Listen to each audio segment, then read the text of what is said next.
So for everyone who's joining right now and for everyone who's going to be watching the recording afterwards, thank you all for joining us today. We really appreciate you coming out.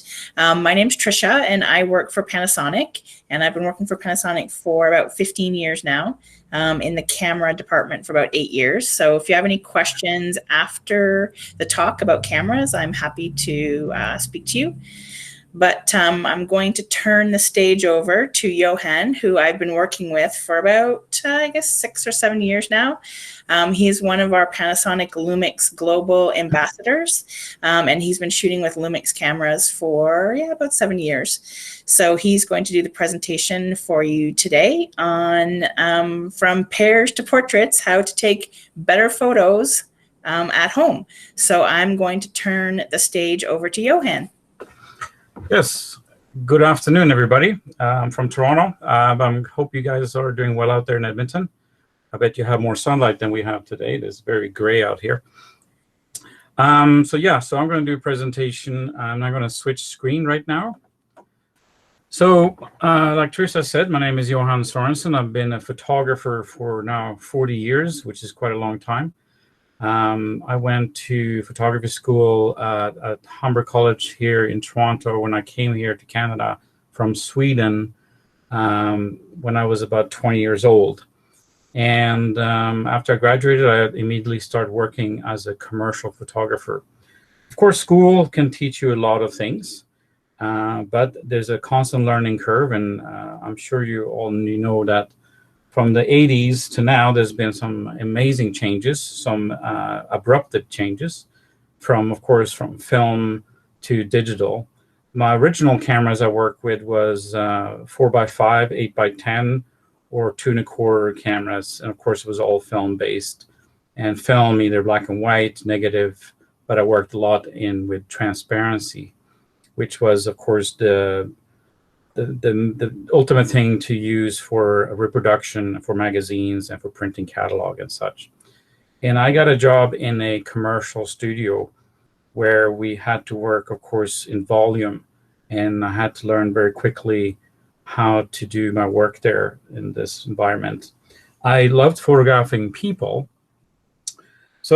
But of course, a lot of time when you start off your career, you don't have a model in hand. You don't have somebody who was a volunteer to sit in front of the camera and being literally tortured.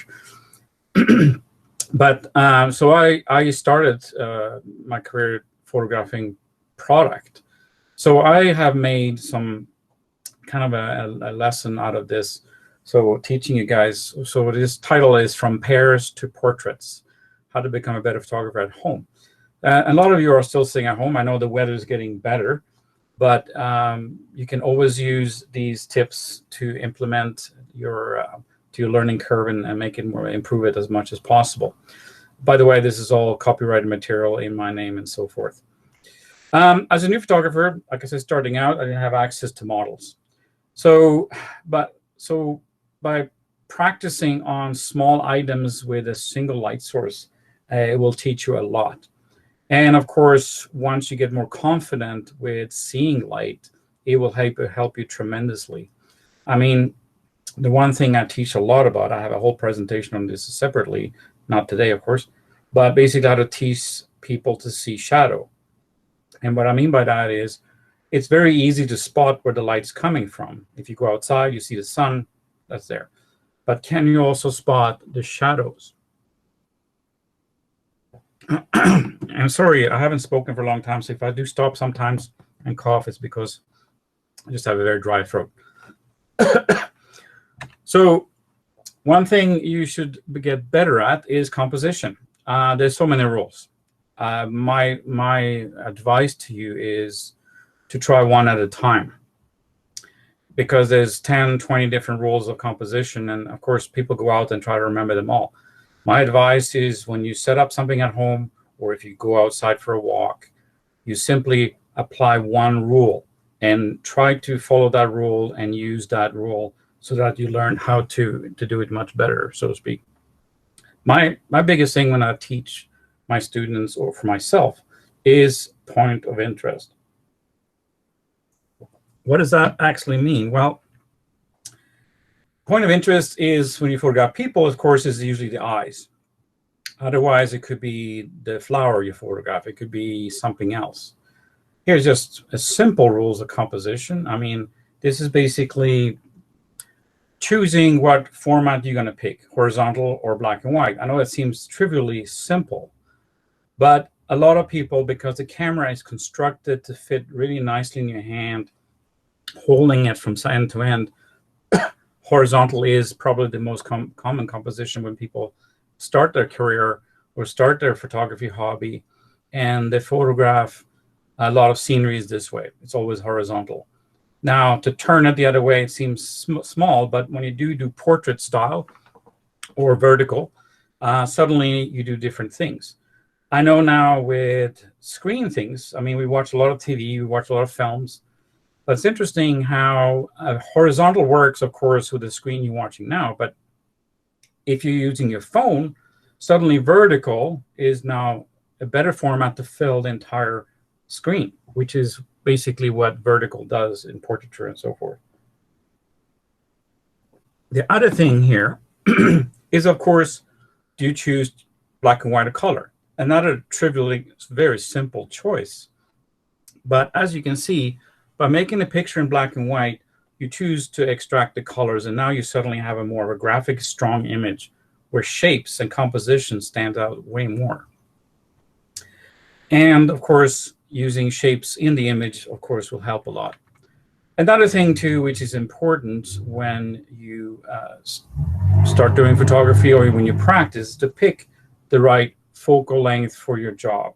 Now, here is an example which is quite simple. It's a portrait of this young woman, excuse me, and I have a 85 millimeter full frame, or 42 millimeter if you're a 4/4 frame, or 35 millimeter or 50 millimeter if you're a micro four third. By the way, I work with both formats. I personally love micro four thirds to travel and to do a lot of my work is much easier in the hand, and the pack's much smaller when you travel, and you can have flexibility as opposed to full frame. But full frame has its advantage, but I'm not going to get into that argument here. But as you can see here, beside these two pictures, so one is photographed with an 85 and one with 35. If you look closely, you can see the curvature, the one picture on the right. So her face is more distorted, more of a barrel distortion, which is sometimes not very good when you're taking pictures of people. There is a lot of photographers that choose to use this format or that type of lens because they want to have distortion, but that could be when you develop your own style. Of course, there is rule of thirds. And as you can see here, rule of thirds is most common. You divide your screen, and some of you may have cameras where you can actually program your viewing screen so you can see that in the camera. I sometimes use my single focusing dot to place it purposely in one area. So I force myself to automatically do rule of thirds by using the single focusing dot, which is much, much better in most cameras when you want to do autofocus, which a lot of you probably do. In these two pictures, you can see here I have a point of interest. Point of interest on the picture on the left, the strawberry / martini glass, there's one strawberry, which draws you into the point of interest. I, of course, tried this with several strawberries, but it didn't look good. The single strawberries against a gray neutral background works quite well. By the way, this picture was really fun to do. I did this in my kitchen. I took a small aquarium, filled it with water, then I fixed the glass above the surface, dipping in. So what you're looking at is an upside down picture, actually. And then I had these bubbles. I blew them from the bottom. So they were filling the glass with air, and then it burst out. So what you look like liquid is actually bubbles. This is a really fun project. I urge anybody who has an aquarium, of course not in working with your fish in it, that would be not so good. But I would say if you have empty it and clean it, it does get dirty quickly, and you can easily use a small flash or a strong light source to do these kind of things. It's fun. The other picture, the point of interest is, of course, her face. It could be him as well, but as you can see, she's the one with the most light domination, and the triangles are pointing towards her, so you can really see it. By the way, any questions? Anybody have any questions so far? No? Okay.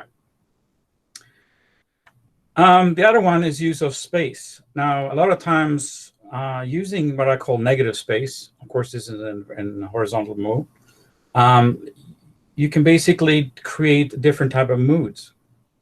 It could be motion towards something. It could be, in this case, a portraiture where she's alone on this beach. So I wanted to create that space for her to have this mood that I'm trying to creating with this fashion shoot here on the beach. It was a bit cold that day, but yes.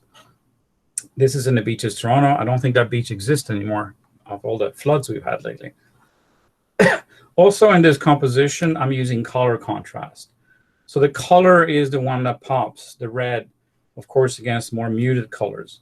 So if you have a strong color, use that as a compositional point of interest. Like the strawberry we once saw earlier, it was against a very gray, muted color or lack of color, and then you had the strawberry whose pops. Here I've done the same thing.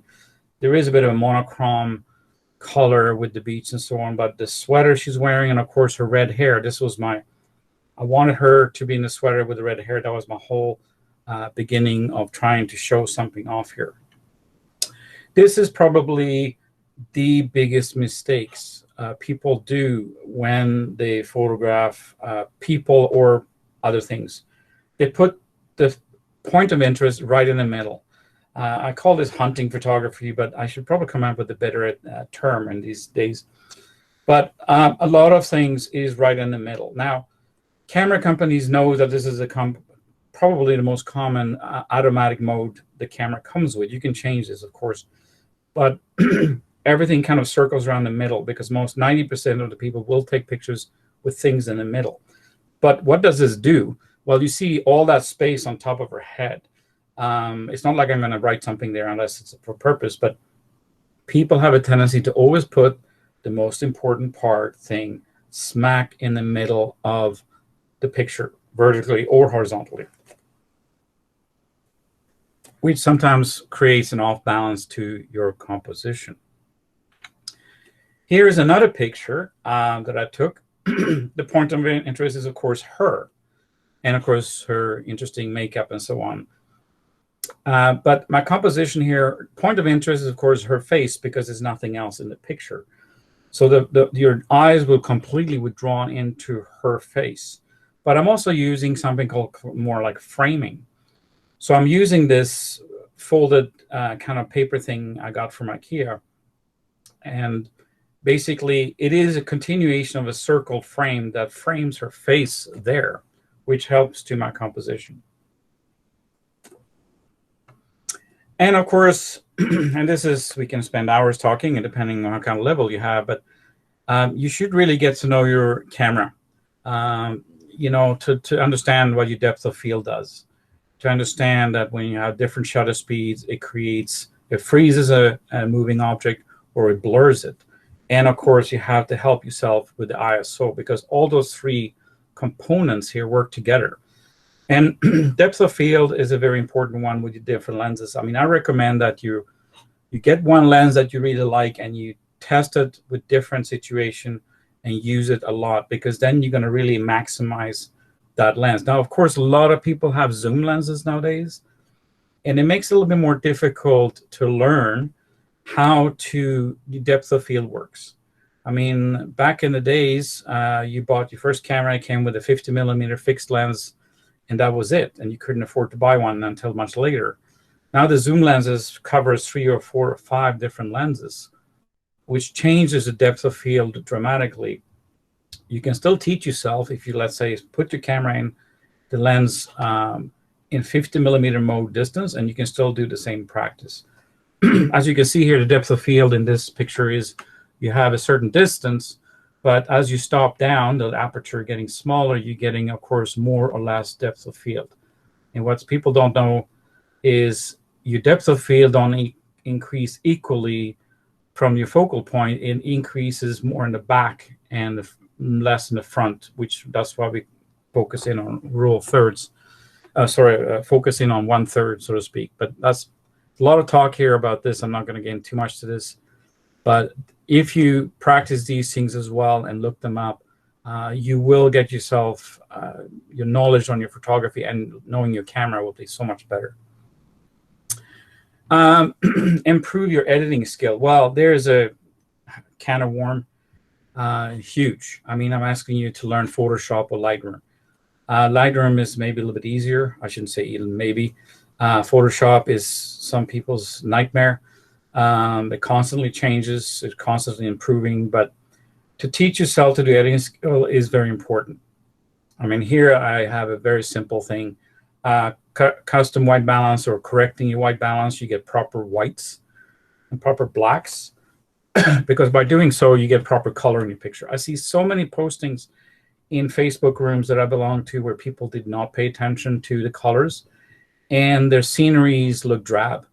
The green is kind of flat green and so on. And even if it's an overcast day, you can maybe teach yourself how to boost the colors so that would look like some of the professionals that are out there and so forth. And of course, in this picture, as you can see, I was kind of running out of background here, so I had to fill that in and fix it, and the dirt. So small things, but those small things is not an easy learning curve for a lot of people. There are software and there are easier. I know Lightroom has made things much, much simpler to help yourself fixing some of these images, for sure. All right. If you want to do photography at home, and if you're sitting on a rainy day, which I've been doing lately, one good idea would be to be a scavenger hunt around your apartment or house. I'm sure some of you are like me. I don't know of many minimalistic people, but if you start looking around, you might find a treasure chest with objects, or somewhere in your wardrobe, you might find some clothes or ties or shoes, something you said, hey, I want to really take a picture of that. Learning water drop picture. Well, that's a simple thing. If you have a kitchen and you have a little flash speed light, you can do tons of fun stuff photographing things. Still life. Well, still life is, in French, is nature morte. And still life is a fun thing I do, and this is what I'm going to show you here. Practice macro. Macro is great. Of course, you do need a macro lens or macro rings or so forth. There are some, you can also buy this magnification glass, but it's a fun thing. Now, unfortunately, I was going to show a whole bunch of insects photograph, but it's been winter here. I couldn't find anything alive that I was going to photograph. But macro is a fun thing to do at home, and also you just need one strong light source to do it. Try oil and water drops. Yeah, you just take one of those clear cooking pans, and you put some water in, and then you put some clear cooking oils, and you put food coloring in it. It's fun, and you just have it on top of some kind of a light box or a white sheet of paper, and you can do a whole bunch of things. And sometimes you just need daylight for that. Learn food photography. I was going to do a whole segment of food photography, but like I said, my tips on learning to do food photography is set up beside a window, which I'm going to show you technically how to do, and pick up one of the cookbooks and look at the cookbook pictures. I'm not asking you to do fine cooking. It could be simple things, compositional thing with fruit, vegetables. Start with those things and take a picture of.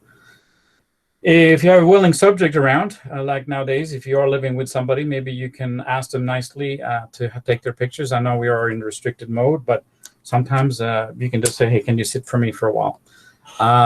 Me, myself, when I was learning photography, I did not have many models volunteering. I had my younger sister, which I tortured for many hours. But then I actually went out and bought myself a full-size dummy from a store that was selling them for 20 bucks. My father thought I was crazy, but I actually dressed her up and put her in different lighting situation. And because a live person, of course, doesn't sit there forever. They don't have the patience. So having somebody still sitting there is much, much easier. Of course, the neighbor thought I was crazy, but anyway. So here's my setup. I set up through window light. My window is facing northeast, so I get very little direct sunlight. I just cleared out some stuff, and I put on my camera on a tripod. It's usually good to have when you're shooting products.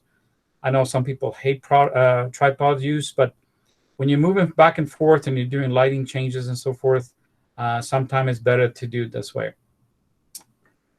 And so I wanted to photograph these tulips. Of course, I waited too long, and then there was basically their last day. But I saw something soulful in this composition, and they were kind of falling down and created kind of a musical movement in their last dying breath of beauty. So here's the picture, and I basically set it up simply. Of course, I'm just using slower shutter speed and so on. I kept my ISO pretty low as well, but I'll show you the numbers, what I'm using later for that. So a thing you really need to practice when you do your own stuff. So here I have natural lighting.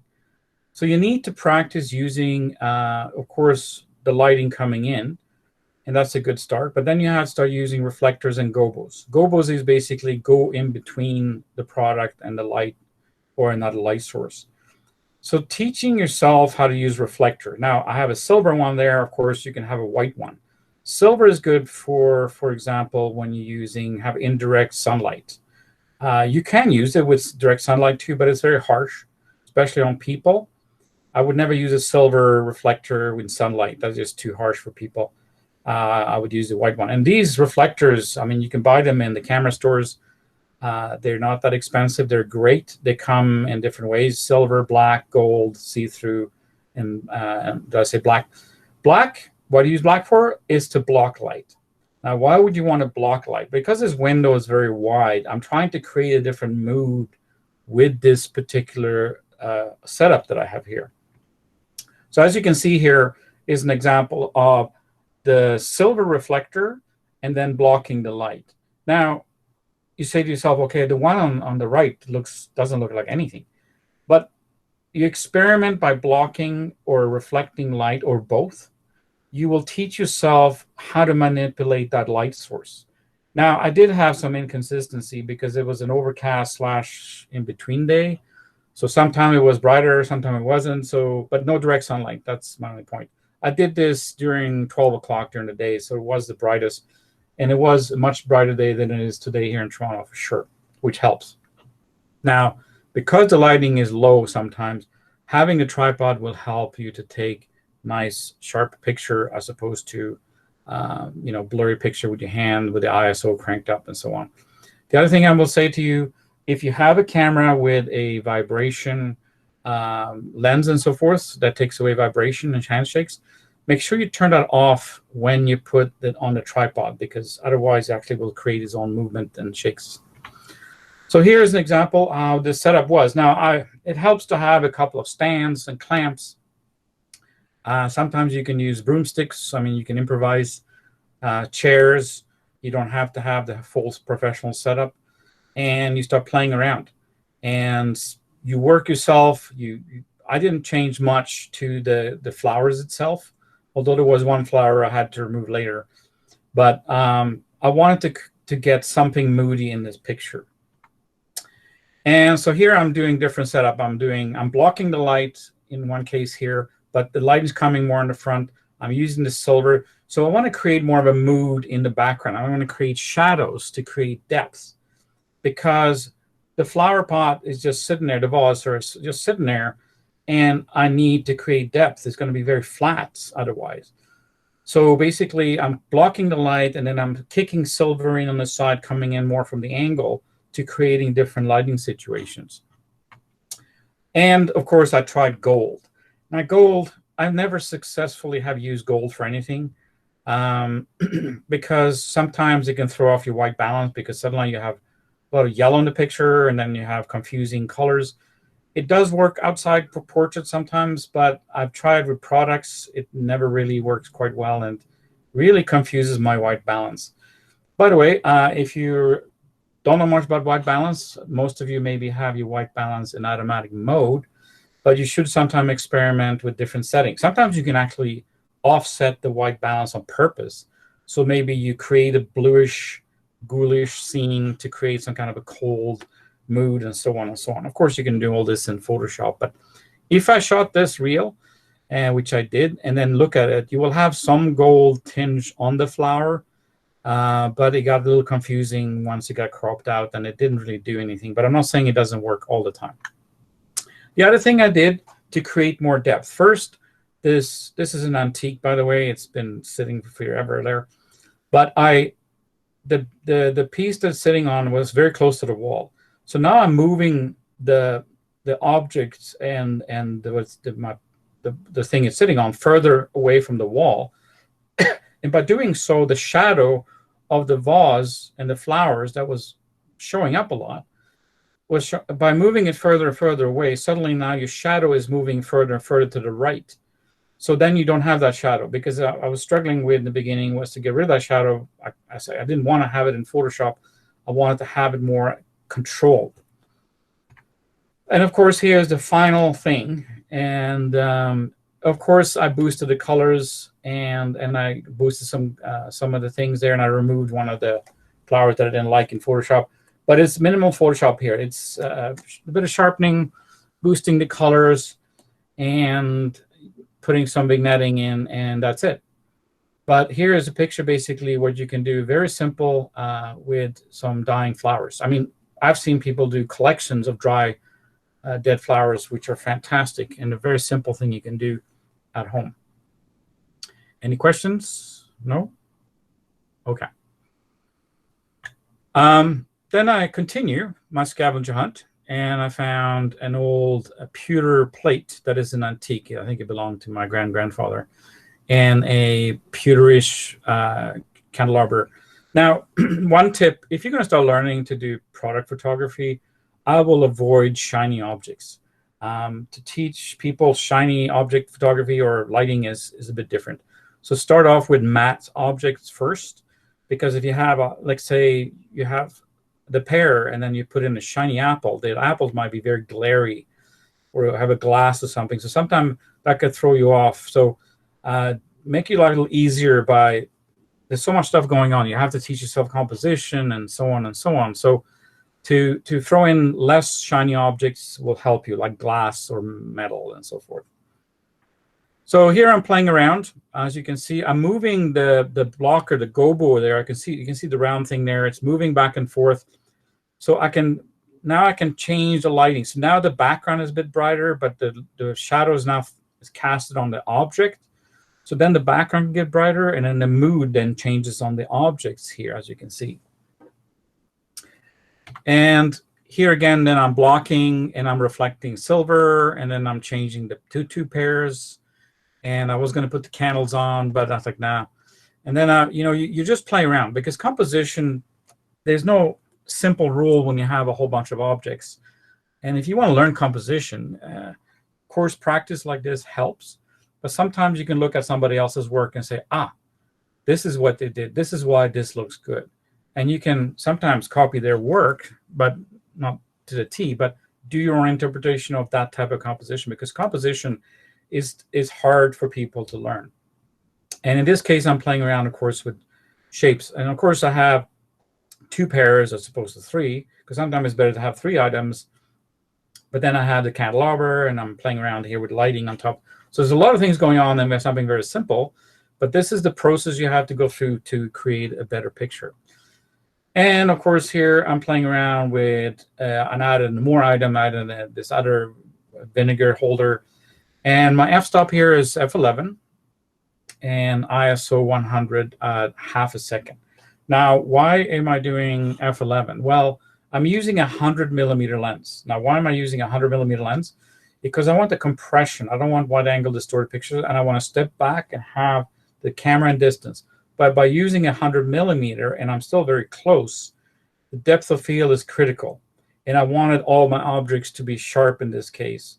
So that's why I have a very slow shutter speed. And I can afford it because I have the camera on a tripod. And here, of course, once you have a setup and you think you have something good, please move in and out. Take different pictures of without the other objects. Go kind of macro, going close up, because you've set it all up. It doesn't hurt to go in and out. And yes, you can say, well, I can crop later. Well, sometimes when you use your camera to do the proper composition, it's a better learning lesson than trying to crop it later. I know I'm old school, so This is why. I mean, and also the quality of the image might be better. Now here, of course, is the same f-stop, and you can see here, if you look carefully, the pairs are sharp, but everything else starts to drop out, and it's the same f-stop, but you move in closer. I mean, how do you control depth of field? It's the length of your lens, how close you are to your object, and what f-stop you're using. And those three things are sometimes very difficult for people to understand properly. So here I am. Now I've done something else. So I didn't like my wall, so I put a black backdrop cloth in the background up to change the mood. And I'm using in flat lighting. So sometimes flat lighting with the black drop gives you that still life feel, the Rembrandt feel lighting. Of course, the Rembrandt has, if you were there, well, the paintings are very selective lighting. He's got streaks of light coming in onto the people. And so having this dark background kind of simulates that Rembrandt feel. So now what I'm doing is I'm changing up a bit. I'm moving my gobos. So I have a black background. And now I'm playing around. So I had the dry flowers been sitting around. And I was going to throw them out a week before. But then I like the colors here because they're muted. You have the flat pewter. You have the matte pears. They're not shiny pears. And of course, the purple, which is muted kind of purple. It pops the picture a bit more. And of course, what you can also do here is don't get stuck on horizontal, like I told you earlier. You can photograph this vertically. You can leave more space, so include the buffet, or excluding it more by shooting closer and so forth. Sometimes it creates total different mood. And like I said, once you have the setup there, it's not like it's burning or dripping or melting ice cream. Turn the camera in different ways, take different cropping, take different directions. Take pictures of different lens settings as well, as far as what optics you want to use, wide angle, long, or in between, and see what works for you. And of course, I had a bottle of wine. Suddenly I was like, okay, well, the wine is okay, but then I have to have a glass, and the glass, suddenly I got more shiny objects and so forth. And I mean, this kind of suits it, but I would probably have like more of a wine bottle that was maybe had dust on it. And lately I've had no bottles of wine with dust in it. So that's, and of course, then I took the dead tulips that I had, or my dying tulips, and I threw them in there as well. But then my final picture was this, and I kind of like this.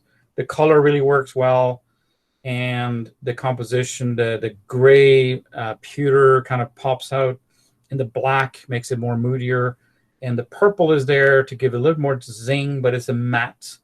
It's obviously dry flowers, so and I like the twig, or whatever you call it, the stem, and the pear. It's kind of leaning towards the other one, so they do like two people communicating.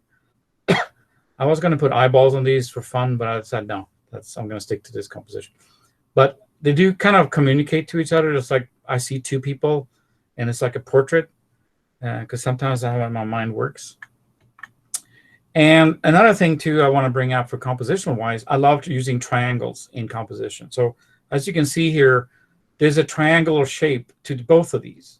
And triangles in pictures naturally become an eye-pleasing, mathematical kind of a composition in itself.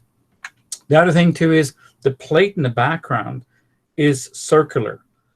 So in this case, you have a triangle or you have a circle. The circle is more like a framing tool because it's much bigger. But as you can see here, the circle in the back kind of brings them both together. And there's the setup originally. It's basically I just put the flowers down there and then had that in. But as you can see, the composition becomes quite eye-pleasing. And I don't photograph still life enough. But as I was doing this, I was having fun. And I was picking out different objects in the room and playing around. And suddenly you get one picture once you start looking at them on the computer. And sometimes when you have a composition that looks good, you really feel it. Of course, when you have something you like, do different vertical, horizontal, crop in close, and so on and so on. But this is the other shot I did with a single pair. And I like this too because they have that negative space on the side. The black really makes everything pop out as opposed to the white wall. And then I had the flowers as a color muted as well, purple, which works quite well with this. Boosted the colors as well in here just to make it pop a bit more, just for the flowers. And then I found these two Brazilian monks that I had. It's been sitting somewhere. And I put them behind. So as you can see here, I put them up and play with the lighting. And of course, this is kind of my final thing here. I boosted the color a little bit more because it's kind of muted. And as you can see here, I got in close because I had genuine dust balls on these two guys, which I thought, wow, this is really great. That really works with this whole theme. Of course, then I had to realize where they were sitting. I had to clean that area up. And as you can see here, a compositional trick that is used by a lot of photographers is called a framing tool. A framing tool could be a window and somebody's looking out the window, or it could be a doorway somebody's standing in. The framing tool doesn't have to be necessarily in front of the object that you look, the main object. It could also be, in this case, like behind. So they have kind of like a halo religious theme happening here with the plate and them standing in there, so to speak. And framing tools is a great practicing you can go out and do, or you do at home. You can literally put a frame up and put things in the frame, objects, and take pictures like that. That's actually a fun thing to do. But then you can also find things like a plate or something that will help you to do the framing. So it's a frame within a frame, but it's a great tool to make your composition really strong. Then I changed my composition to floor, shooting down, which is really cool too. And again, I just had a big window, and this is my wine collection. Was my wine collection, maybe after all this year of pandemic sitting indoor. But yeah, so I threw them down. Also earth tone light colors muted, and I found this bowl that I put them in. And then I started playing around with my pair again. Same thing, I'm using f11, 100 ISO, half a second. Of course, the weather changed, so you can see here, it got bluer and darker, so then you have to maybe change your shutter speed a bit more. I put the pear down, but I'm like, I'm done with the pear. I put a green apple in.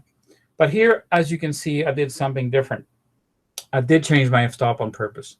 So I photographed this a long lens, so it's wide open, f4, and 100, but of course I had to increase my shutter speed to compensate for opening the lens. So now I have select depth of field. So as you can see here, by just learning how to do this simple trick of playing with your f-stop, I have now select depth of field. So meaning the object of interest, the apple, the green apple, is sharp, but everything else is blurry. And this is something that you should practice a lot, especially if you're shooting objects and you have time. Teach yourself how to play with the f-stop shutter speed so that you can have more depth of field or less depth of field, and also selecting the right lens to knock out the depth of field as well, to make it blurry in the background. Here's, I got this plate, and I start playing again, using the circle as a framing tool, and I start playing with these pears again. They came back to my composition. They made a great meal the next day. Pears are really nutritious for you, so keep that in mind. So I start playing with this. Again, it's just sitting down on the floor on a black piece of material, and I have just natural light, and I have a slight reflectors just so it doesn't, my shadows are not too dark. And this is my final. And yes, it's more colorful. Again, the plate here is blue, and it does have grain in it, but I boosted the colors. Very simple to do in Photoshop. So it has more of a chromatic feel to it. It's almost have a Kodachrome feel to it, which some of you may remember. That was a wonderful film. So again, here I call this yin and yang. They're kind of placed to fit each other in. And of course, the yin and yang with the circle, if you know the religion and the symbol, it's kind of worked really well here. And it's very simple composition, but it worked, to my eyes, very pleasing, using a bit of negative space. Some people may say, well, Johan, why didn't you photograph the whole plate? Well, I did that, but then it becomes very kind of bubbly, floating in space. By cropping in, then it brings your eye in. We all know it's a round plate by showing a little bit around, but the composition works quite well, and even for my standards. So then my pewter plate came back. Excuse me. And yeah, so I started playing with it. But then I had this Swiss chard, which I bought in the store. Yes, I sometimes stand in the store and examine fruits. Probably not a good thing nowadays, but I look for things that can be photographed properly. And sometimes there are a lot of weird fruits and interesting vegetables that you can go after that you may be eating and you realize maybe I can do something photographically. And I love the gray and the red and the green here. And I just decided to take this simple chard, lay it with the leaf facing upwards, and it has a wonderful curve to it. And the kind of the veins of the red, it's beautiful. It just pops against the green. And of course, color contrast is something that's part of composition too. Red against green is opposite, yellow and blue, and so on and so on. So here again, simple composition, just a pewter plate with the Swiss chard laying there, and it's got still look really fresh, so it has a nice gleam to it, and with just simple natural white window light coming in. And then I wanted to do backlighting. As you can see here, it's very stoic with a bit of masking tape. I just hung this up in the one window, and I got close to it. And this is simple. If you do want to do backlighting of things, fruit, vegetables, flowers, this is very simple. The only thing is sometimes you get too much light from the window, and it's good to maybe put in some black cards around it so you don't get flare. But I did a close-up of this, and this is basically me hanging that thing in the window, taping it up, and going close and taking pictures of this. And as you can see, they're a wonderful thing. And I want to do, I think I'm going to continue with this. I'm going to go buy more salads, different type of salads, this different type of vegetables that I can maybe slice and hang up in the window. And that's just basically, you don't need a light box. I mean, I would have done this in the studio with a light box underneath and a whole bunch of fancy things. But this is just, you know, basically doing very simplistic. You just put it in a window and photographing it. Of course, if I had sunlight, this will look also different. But like I said, you experiment what you have and you play with it, and it can look really fun to play with, so like this. And then I start playing around. I got this rain jacket, and I put some water drop down, and I would start playing with that. And then, of course, the chard got into the jacket, and I started playing with these bubbles. They look like mercury almost because they are beating off. And I mean, you can do this by taking a piece of glass or metal and put wax on it. And then you can basically put water drops. And that's a really cool technique as well to do. The camera I used in this particular setup was the S1R, and with a 24-105. And like I said, 11 half a second with window light. Tripod, of course, all the time. This is a full frame camera that Lumix is selling right now. Macro photography, you need a macro lens. That's usually a given, or close-up rings. It's an extra expense, but once you get into macro, it's great. The only thing you have to be careful sometimes is when you can do really macro, your lens is so close to the objects that you're almost right in there. So you need good lighting to illuminate this. You can buy a macro ring light, which some people have. I have an industrial ring light, but I never use it for macro. Of course, in this case, for macro photography, flash or tripod. So in this case here, I used a cheap light, but it's got 800 watts. And I just put things down on a table. As you can see here, I have my G9 camera, the Micro Four Thirds with my 45 Leica. And I started looking around for the house. I found some golf cleats in my honeycomb for my light. And I put it on the surface, elevate a bit, and start shooting. So I like the honeycomb feel with the close-up. So sometimes you shoot something so close up, people don't know what it is. And that's sometimes a charm. I mean, if I just show you the close-up of this, most of you wouldn't know it's a golf cleat, soft cleats, of course. And then I took a tomato, and then I did a really close-up tomato. Macro photography of fruit and vegetables or meat can look very scary. So pick your items. I should have probably put a water drop there or something. That probably would have looked much cooler. I took a golf ball, got close to it, but you can see here the golf ball is shiny. So be careful when you have lights or objects which are super shiny, because suddenly you have a difficulty exposing correctly. So I got in close. I realized it was a used ball. I haven't washed this ball. But sometimes close-up of dimples, I mean, it's cool. I took a hat, and I just went close-up. So you can see here the stitching. And sometimes you can add, I would add, for example, if I had a fly or something, or some kind of bug, I would have put that in there, because then it becomes really interesting. Like, what is that material? What is the bug doing there? And of course, I just took a close-up of this gator. And of course, sometimes when you get close, you see really weird stuff. You see dust. Dust is really problematic when you do macro sometimes. Then I took these pieces of chalk, and I was doing a whole bunch of stuff. Then I just chalked it, and then the side lighting with the flash, just skimming across, created this wonderful texture, and I could see the texture. It's great. And I still haven't done the ultimate shot with these chalk pieces. I'm still working on that. And sometimes you can go back to your objects. It doesn't happen right away, and sometimes you mix it up with something else, maybe with water, and you can have some. I would probably put oil on this. That would probably look really interesting. Mine is spinning here. And then, of course, I took a baseball that I got signed by Alomar, but that's not an investment anymore. And it's just go close to the stitching. It looks really cool. I mean, you blow that up for somebody who loves baseball, and you put that up or give it to them for Christmas or something, they would love that. They would love a picture like that.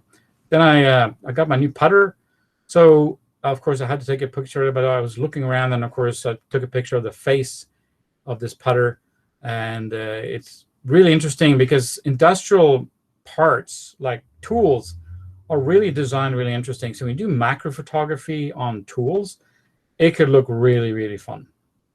And then I took it as a simple playing card. I got close-up of that, and you can see the close-up of pattern and texture and printing pattern. Looked really interesting when you close the things. That thing on the purple thing is a close-up of a yoga mat. I've been looking for that the entire last 6 months, and I finally found it, meaning I haven't used it. And then I found, anybody can see what that is. It's actually an old phone. And I was going to wipe the dust off. And then I decided to keep it there because it looks way more interesting with the texture of the black in the phone and stuff. But yeah, dust is a problem here. With this shots, I used the Leica, the 45 2.8, and then the Lumix G9. The flash was on full power, so 800 watt seconds. That's a pretty powerful flash. So then you need sync, so you can sync your flash. And the flash was about 8 feet away, 90 degrees. And of course, I had Pocket Wizard triggering this because it is difficult if you just have flash on cameras to do this type of work. Home portraits. Well, here I found a person. And I photographed my niece. And we live in the bubble, so I go over there sometimes and help. So here I just use natural lighting. It's coming from a skylight, and it's coming from a window.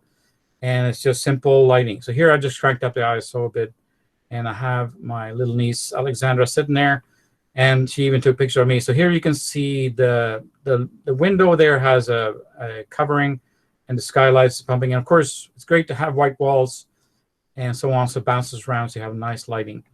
And then you can photograph her in different settings. So lighting coming in from the side, like I demonstrated earlier.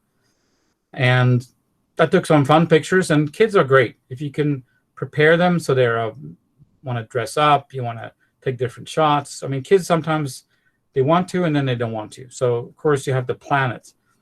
Make it a fun event for children or an adult sometimes even because they don't want to be photographed. Of course, he gave me some great faces. I'm sure I'm going to use this when she's older. And, yeah, she dressed up in different things, and kids love to dress up. I mean, that's a great fun thing to do. And it makes great memories, too. And this is the final portrait I did with her with a black background. And I've just turned it to black and white. I know she looks very kind of somber there, but it captures her in this time, her age. She's 7.5. And I just love this picture. I think it's very simple.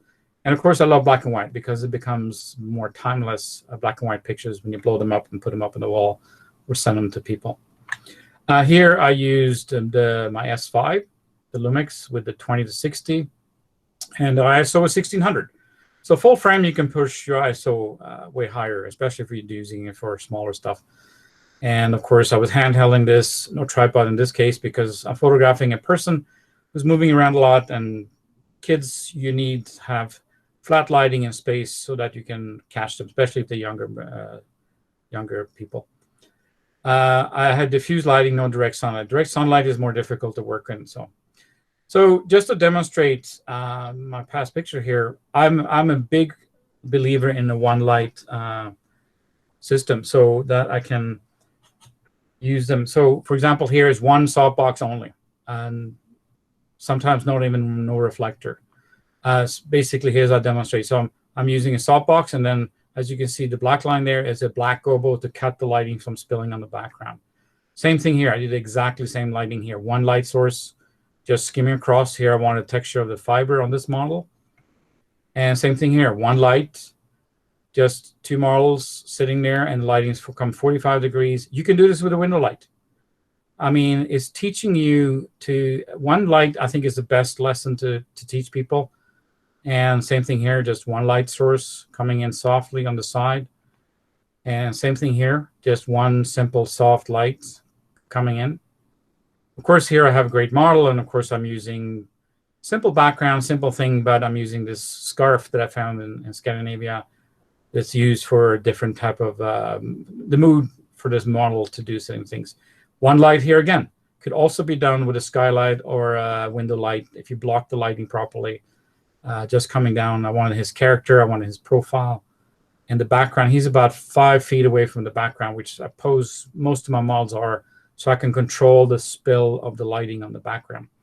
Same thing here, just one light source hitting this model and controlling the spill, so I'm creating a shadow on one side and the gray on the other side.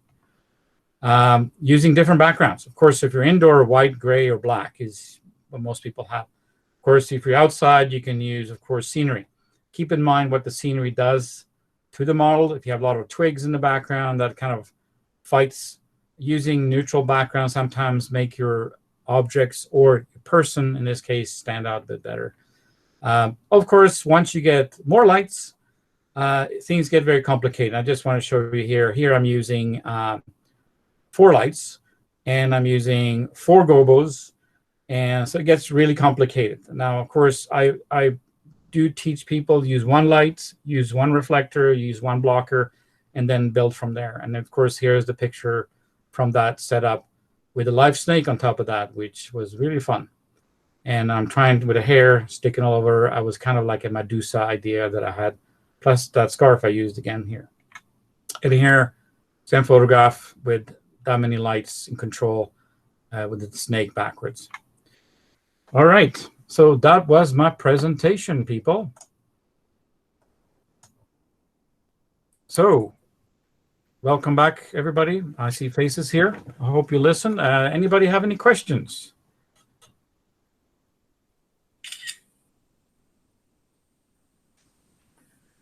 Anybody?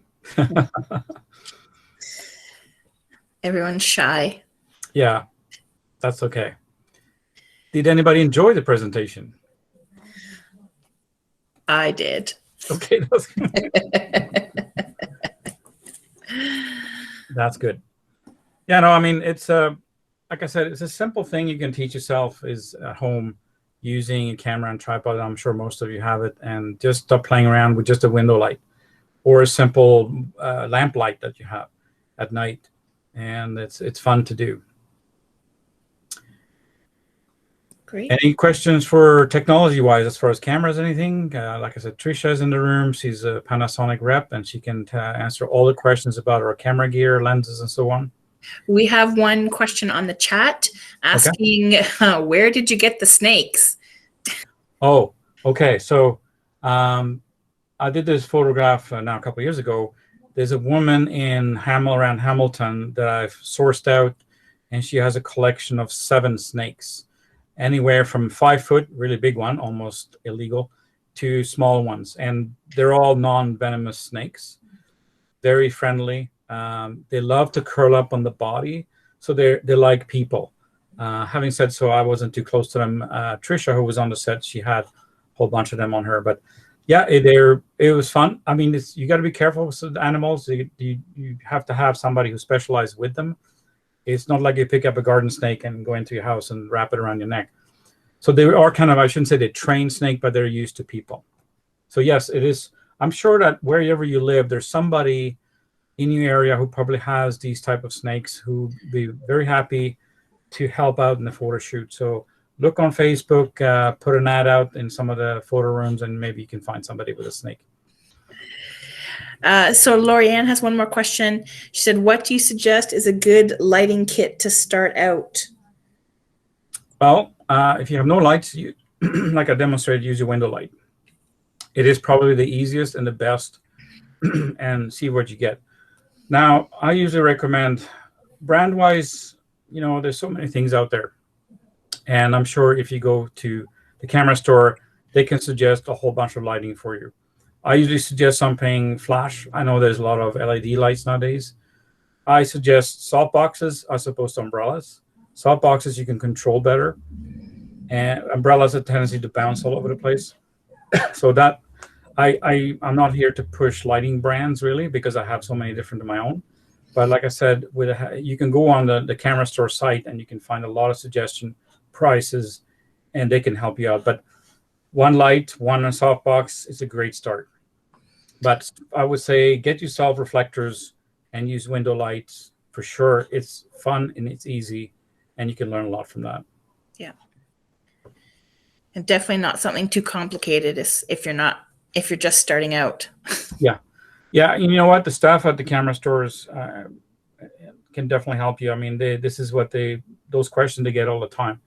And you should tell them your budget, because that's usually what you have to start with. How much money do I want to spend? But also the question you should ask, okay, how can I build this lighting? Is it a good one to have for the next photo shoot when I buy the next second light, a third light? Is it good to build on? And portability, small, light, portable, so you can use it for different location. And some of you, like myself, don't have a big apartment. You don't want a big light that's going to take up half your room. Mm-hmm. Good tips. Yes. Thank you. And when I was starting out, I used a flashlight. As a speed light, or? When I was trying to shoot. Flashlight. A flashlight, oh. Yeah. Or a LED, a small little LED. Well, one thing I didn't discuss in this, which would have made my presentation longer, but another thing you can use is, of course, painting with light, which you have a camera on tripod. Of course, it's at night. You make sure everything's dark. You open your camera for 30 seconds at f8, and you paint an object with your light, with a flashlight, and fun result. It takes a long learning curve, is long, but that's another fun thing to do at home at night. Of course, you got to make sure your neighbor can't see you, because they're going to wonder why you're running around with a flashlight all the time. Well, thank you for spending your Saturday with us, Johan, and for everyone who attended. Yeah. This was wonderful. Thank you. And I feel like it's been so long since I've been to a camera event. Yeah, I missed the personal, that's one of my thrills, to go to these speeches and meeting people and talking face to face. And I'm sure a lot of you feel the same, but we'll be back soon. We will meet you. We'll come out to Edmonton and do more fun things. Delivery, yeah. Calgary, sorry. Close. 2 different hockey teams. Yes, yeah.